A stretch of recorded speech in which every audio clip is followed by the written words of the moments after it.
আসসালামু আলাইকুম এভরিওয়ান, কি অবস্থা, কেমন আছো তোমরা? আশা করি সকলেই অনেক ভালো আছো। তোমাদের দোয়া এবং ভালোবাসায় আমি অনেকটাই ভালো আছি। তো তোমাদের ভাইদের চোখের মনি গল্পের সিজন 2 8 নম্বর পর্ব নিয়ে হাজির হয়ে গেলাম।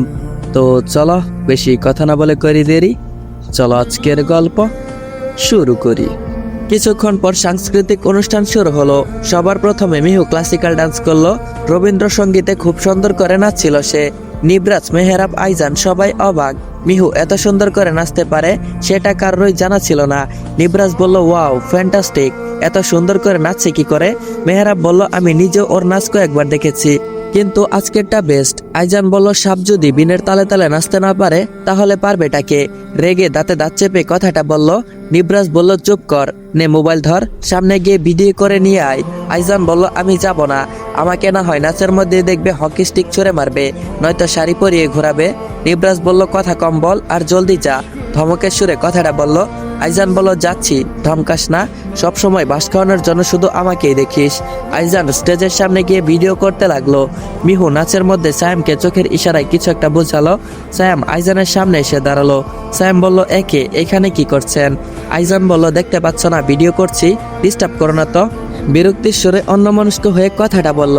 সায়াম বলল, আপনার কি শাড়ি পরা সারা কলেজে ঘোরার ইচ্ছা হয়েছে নাকি? আইজান বলল, একদম না, কে বলেছে আমি ভিডিও করছি? আমি তো আমার ছবি তুলছিলাম।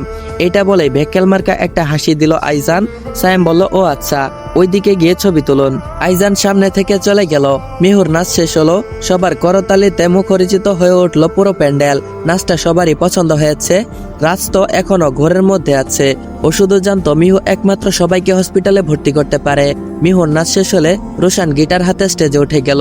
রোশানের গান শেষ হলে রিম স্টেজে উঠে গেল। কিছু সময়ের মধ্যে ওর রক ডান্স শুরু হয়ে গেল। আইজান বলল, ভাই, ঘোড়াটা এমন লাফাচ্ছে কেন? নিবরাজ বলল, এই নাচ এরকমই। আইজান বলল, ভাই, এটাকে নাচ বলে? তুই যদি এটাকে নাচ বলিস তাহলে অ্যানাকোন্ডাটা কি ছিল? নিবরাজ বলল, ওইটা ক্লাসিক্যাল ডান্স আর এটা রক ডান্স।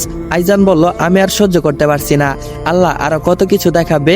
এই মেয়েটার আমার অনেক পছন্দ হয়েছিল, কিন্তু ওর নাচ দেখে আমার সব পছন্দ তল্পিতাল্পা গুটিয়ে পালিয়ে গেছে।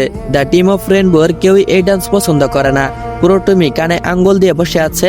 মিহু বলল, ওই কেউ ওরে ধরতো, ও তো লাফাইয়া স্টেজ ভাঙ্গা ফেলাইবো। আবা বলল, ওরে লাফাইতে দে। সায়াম বলল, ব্যাং তো নতুন পানি পাইলে লাফাইবই। আফরা বলল, আর সহ্য হইতাছে না। রুশান বলল, থামতে কয়ডারে। কিরণ বলল, কান দুইটা ঝালাপালা হইয়া গেল। আবা বলল, হির, এই বিচ্ছিরি ডান্স আমি আর সহ্য করতে পারছি না, বন্ধ করতে বল। মিহু বলল, আমারে কসকে, আমি কি করবো? সায়াম বলল, চুপচাপ সহ্য কর, আর কিছুই করার নেই। অবশেষে রিমের বিখ্যাত লাফাইনা নাচ শেষ হলো। ওরা 6 জন বিরক্ত হয়ে গেছে, কিন্তু বাকি ওরা সবাই বেশ এনজয় করছে। আইজান বলল, ভাই, তুই একটা গান শোনাবি? নিবরাজ বলল, আমি? পাগল হয়ে গেছিস নাকি? মেহরাব বলল, গাইলে সমস্যা কি, একটা গানই তো। নিবরাজ বলল, আমি গান শুরু করলে দেখবি অর্ধেক মানুষের বেশি প্যান্ডেল ছেড়ে পালাবে। আইজান বলল, নিউ ইয়র্ক থাকতে তো অর্কের গিটার দিয়ে মাঝে মাঝে গান করতি, এখন সমস্যা কি? রিমন বলল, রাজ, প্লিজ একটা গান শোনাবি। সাদাব বলল, ঢং কম কর, জলদি যা। আরিফ বলল, কবের থেকে তোর গান শুনি না, প্লিজ একটা গান শোনাবি। সিয়াম বলল, হবু ববির জন্য অন্তত একটা গান শোনা প্লিজ। মেহেরাব বলল, মিহুর জন্য একটা গান ধর। নিবরাজ বলল, আচ্ছা, গান গাইবো, হয়েছে, এবার শান্তি। নিবরাজ রোশানের কাছ থেকে গিটারটা হাতে নিয়ে স্টেজে উঠে গেল। কিরণ বলল, ওই হির, এনকে নাকি এবার গান গাইবো? মিহু বলল, আমার জিজ্ঞাস কেন, আমি কি জানি নাকি? রিম বলল, যেহেতু গিটার নিয়ে গেছে তার মানে গানই গাইবো।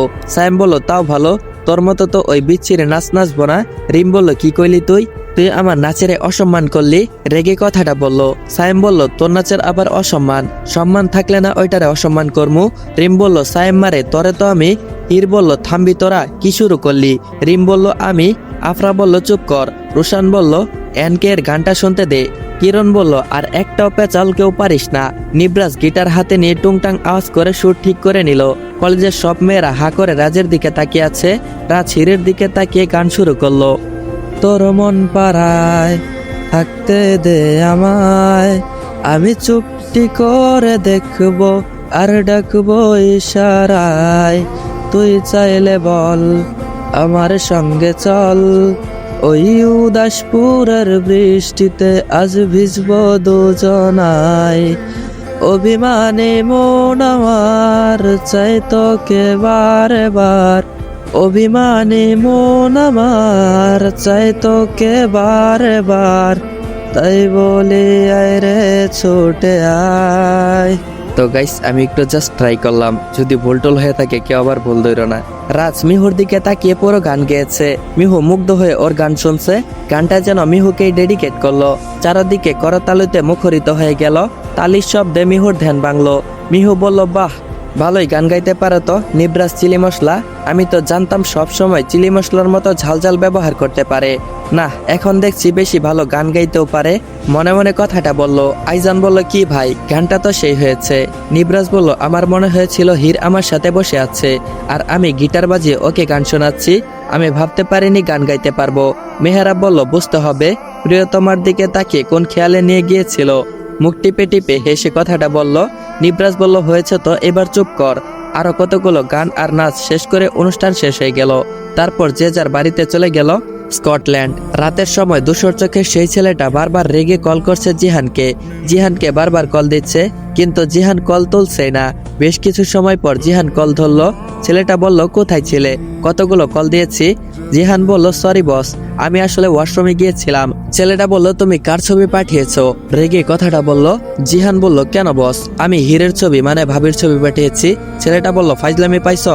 কোন ছেলেকে শাড়ি পরাইছো, তারপর সেই ছবি আমাকে পাঠিয়ে দিয়ে বলছো এটা হীরের ছবি? জিহান বলল, ওয়েট বস, আমি দেখিনি। ছেলেটা বলল, তুমি না দেখে ছবি পাঠিয়ে দিয়েছো? ডিসকাস্টিং। জিহান বলল, আসলে বস, ক্যামেরাম্যান আমাকে ছবি পাঠিয়েছিল, আমি ভালো মতো চেক না করে আপনাকে সেন্ড করে দিয়েছি। জিহান ছবি চেক করতে গিয়ে তো চোখ কপালে উঠে গেল। এটা তো ক্যামেরাম্যান, ওকে শাড়ি পরিয়েছে কে? ক্যামেরাম্যানকে ছবি তোলার জন্য জিহানই টাকা দিয়েছিল, আর মিহুরা ক্যামেরাম্যানকে শাড়ি পরিয়ে ছবি তুলে ওকে পাঠিয়ে দিয়েছে। জিহান তাড়াহুড়োয় ছবি না দেখে তার বসকে পাঠিয়ে দিয়েছে। নিজের মনে হেসে উঠল জিহান। ও জানে এই কাজটা মিহু ছাড়া আর কারো না। জিহান বলল, হ্যালো বস। ছেলেটা বলল, হ্যাঁ বলো। জিহান বলল, এই কাজটা অন্য কারো নয়, ভাবি নিজেই করেছে। ওই ছেলেটা ক্যামেরাম্যান, মানে ভাবির ছবি তোলার সময় মনে হয় দেখে ফেলেছিল, তাই ওকে শাড়ি পরিয়ে ছবি তুলে আমাকে পাঠিয়ে দিয়েছে। ছেলেটা বলল, ইন্টারেস্টিং, এই না হলে আমার হীর। ওকে ভাই। মুচকে এসে কথাটা বলে তারপর কলটা কেটে দিল। জিহান বলল, জি বস, ভালো থাকবেন, রাখছি। 2 দিন পর রোশান সারা কলেজে দৌড়াচ্ছে। খুশি তো নয়, ওর পিছনে হকি স্টিক নিয়ে মিহু আছে। রোশান আগে আর মিহু পিছনে। রোশানকে হাতে পেলে আজ হসপিটালে পাঠাবে।